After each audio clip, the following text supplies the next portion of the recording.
So one of the things that's alien to many Americans is how uh, a libel or how a lie about Israel can be developed and gain traction.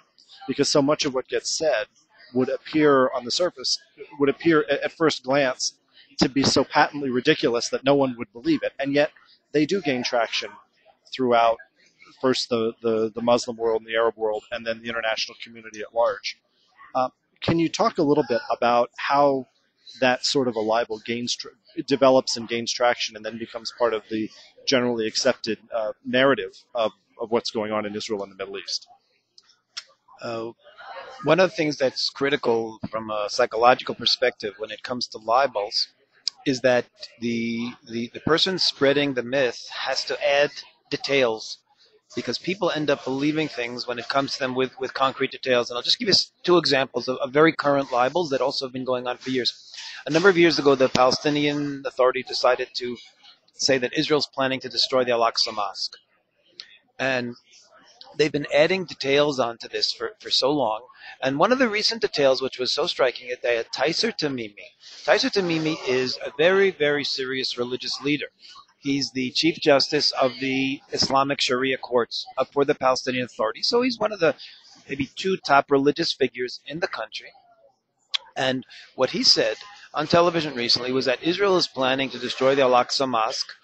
The foundations are almost completely removed. And then he said Israel is injecting chemical acids into the rocks under the Al Aqsa Mosque to disintegrate them and make it fall. So what you have here is a totally absurd lie, but then you bring details like this, and it gives a little credence, even though the details are just as absurd as the general lie. It's details that make people believe it. I'll give you another example. Recently, there was an article in a Swedish newspaper where the writer suggested possibly that Israel might have many years ago taken the body parts of Palestinian terrorists who were killed and used them for Israelis, transplanted them for Israelis, used them for medical experiments. Now, of course, this was a ridiculous libel. And in fact, the writer of the article later on actually retracted it and said that he didn't actually say it happened. He was just raising the possibility. However, the Palestinian Authority, and here you see actually the whole process of a libel, they used that grain, that little spark. They immediately responded and said it was true. And they've kept this going now for a number of months, constantly adding details to this. So, for example, they had an official who's connected to in charge of Palestinian prisoners' rights on television who was able to give a specific number.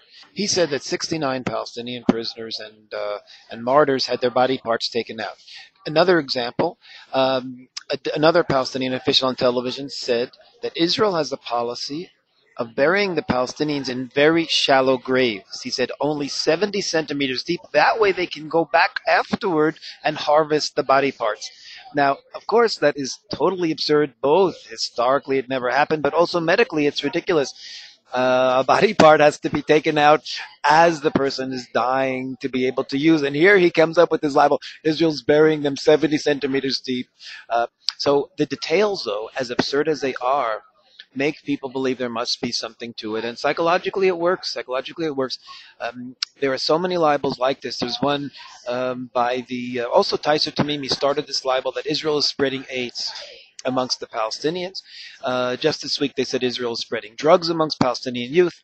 All of these libels serve to demonize Israel, creates the sense that Israelis are evil and they're responsible for everything that's wrong in Palestinian society, from AIDS to drugs, to the destruction of the temple. So you put all this together, and you have a population that, in their gut, just feels Israel's responsible for everything, and that Israel's to blame for everything.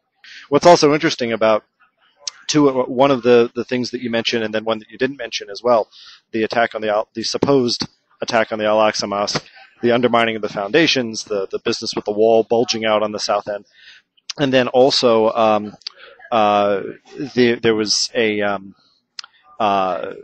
this was, oh gosh, about 10 years ago or so. There was a story floated that Israel was developing some sort of device, some sort of medical virus or something that would attack Arabs on the basis of the genetics, that it would be able to read the DNA and attack. And this actually made it onto the AP wire rather uncritically, and was repeated by otherwise responsible news sources here in town. Uh, what's interesting about those is that they go at the heart of things that, in fact, the Palestinians would be doing. The first, obviously, they're not developing a bomb to attack Jews, genetically, but it turns the anti-Semitism around as being, well, anti-Arab, and it turns the undermining of the digging up of the Temple Mount as well. Well, see, they just want to destroy the Al-Aqsa Mosque. So it takes things that, in fact, they're guilty of, and turns that back around on Israel. So then, even if you don't want to believe either side, well, then it just either, they're just making up stuff about each other, and so it ends up neutralizing legitimate criticisms of how the Palestinians behave. One of the fascinating things about the hatred of the Palestinians that they promote comes from what's known as projection. The Palestinians, in many respects, believe all the demonization about the Jews. For example, that Jews are planning to kill Muslims, that Jews want to kill Muslims. Why would they believe this? Because they have heard their religious leaders saying over and over again on television, explicitly, that the Jews all have to be exterminated, the Jews have to be killed, the Jews are the enemies of Allah. So they believe, well, if I hate the Jews and I want to kill them, I will certainly believe that they hate me and want to kill me. So they're projecting their ideology onto the Israelis. And then it goes in reverse as well. Israelis don't want to kill Palestinians. Israelis just want to live as good neighbors with Palestinians. And therefore, when they hear that Palestinians say that they want to kill us, they say, oh, they don't really mean it. So the projection goes in both ways, and it unfortunately for Israel makes the general population unaware because psychologically we just push it aside. Things that we would never want to do to them, we just ignore. And unfortunately, I would say the terror war, what they call the Intifada, when we had 1,500 who were killed in mostly suicide terror over a number of years, was a direct result of that Israeli naivete of not willing to believe people who say they want to kill you. We were warning about it for years. They said they wanted to kill us. We said listen to them and believe them. And Israelis said they don't really mean it. Unfortunately, we were correct.